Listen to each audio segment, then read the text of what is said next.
महात्मा बुद्ध कहते थे कि सबसे पहले व्यक्ति को खुद की पहचान करनी चाहिए। दूसरों की बजाय व्यक्ति खुद के बारे में ज्यादा जानता है।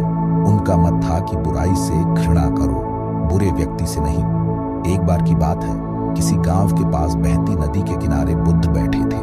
किनारे पर पत्थरों की भरमार थी, पर छोटी सी वह नदी अपनी तरल धारा के कारण आगे बढ़ती ही जा रही थी।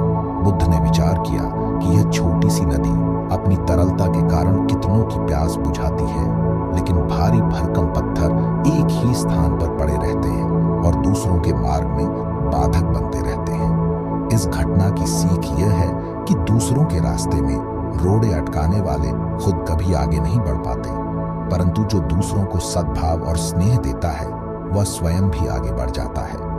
बुद्ध ऐसे ही विचारों में मग्न थे कि तभी उन्होंने ग्रामीणों की एक भीड़ को अपनी ओर आते देखा। बड़ा शोर था और लोग किसी युवती के प्रति अपशब्द बोल रहे थे। तथागत ने देखा कि लोग एक युवती को घसीट कर ला रहे थे और उसको गाली भी दे रहे थे।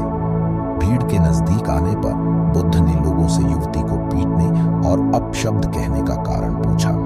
लोगों ने कहा कि यह स्त्री व्यभिचारी है और हमारे समाज का नियम है कि यदि व्यभिचारी स्त्री पकड़ी जाए तो उसे पत्थरों से कुचलकर मार डालना चाहिए।